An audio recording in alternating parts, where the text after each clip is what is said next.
I honestly don't think you can find a more honest, fair, kind man than Dennis Ponton.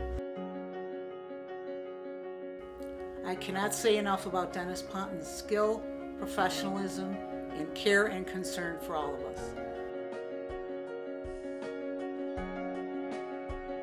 You won't find a better role model than Dennis for personal integrity. He's extremely supportive. When he was around, you felt things were going to be okay. Everyone speaks well of Dennis.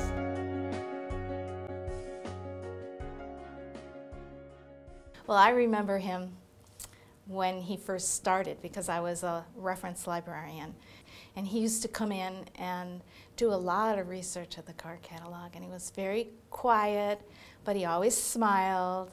And he was a very independent researcher. He didn't need a lot of help. He didn't ask a lot of questions, but he was always supportive. I didn't get my full professorship the first time I applied.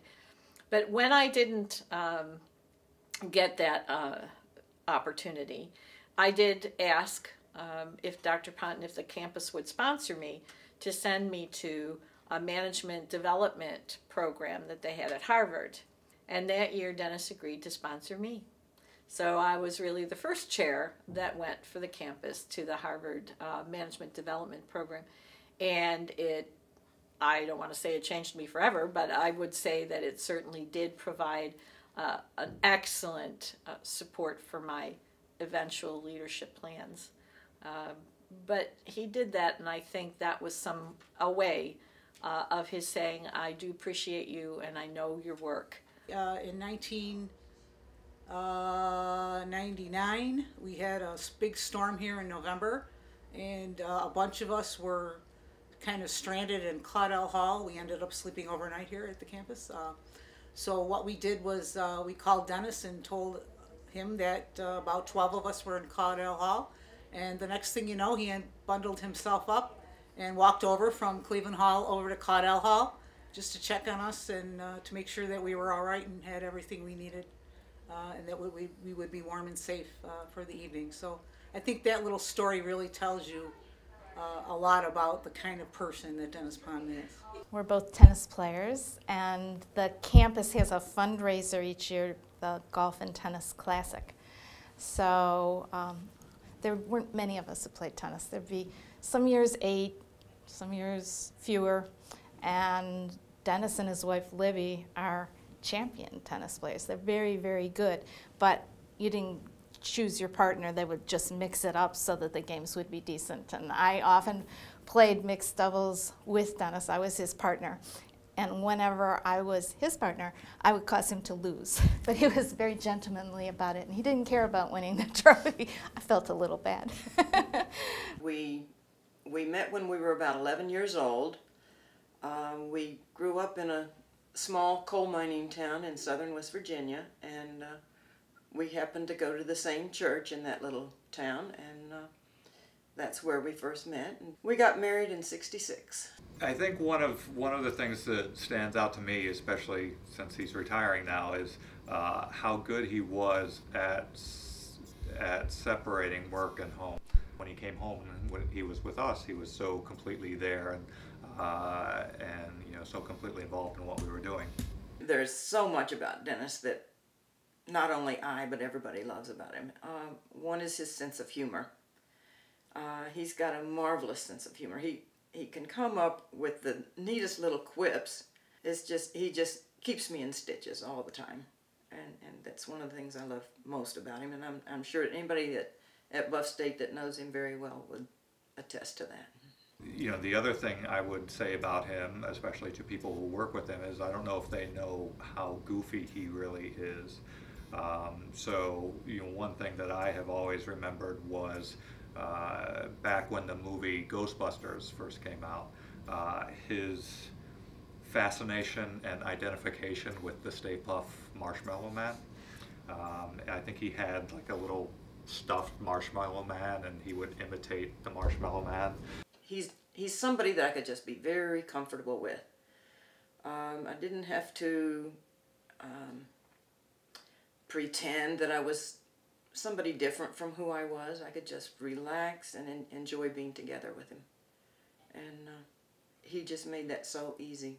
And he still does. I think pretty much anybody that's around him, you know, quickly relaxes and feels comfortable with him.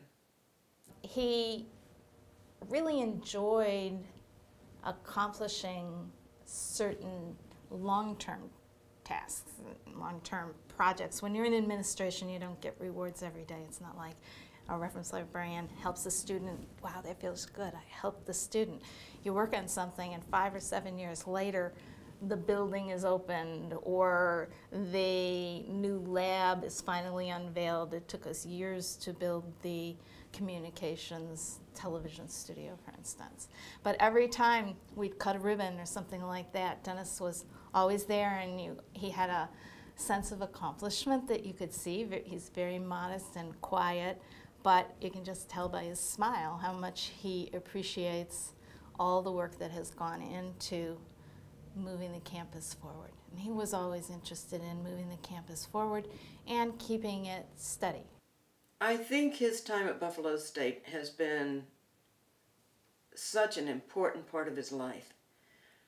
I think it's going to be very difficult for him to just totally withdraw from it and not be a part of it anymore.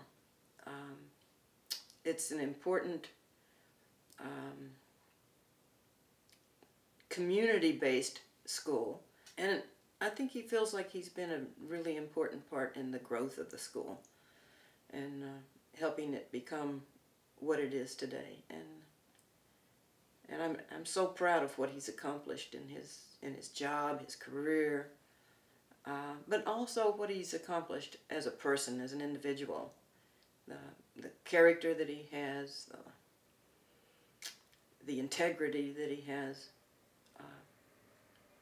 He's a role model for me.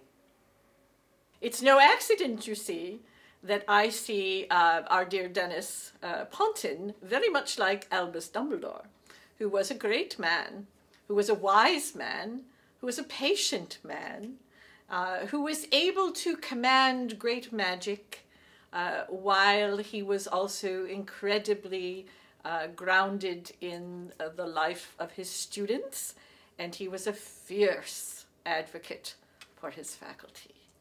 And so, Dennis Ponton, I would say to you that whether or not that you are a Harry Potter fan, I see in you Albus Dumbledore, and there's no greater tribute from Minerva McGonagall, aka Wendy Patterson, than that.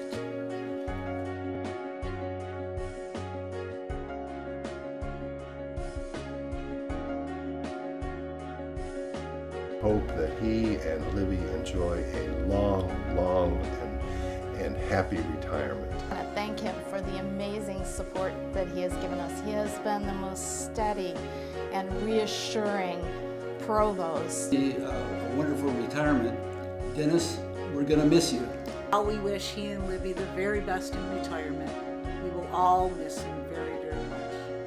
Thank you, Dennis Ponton.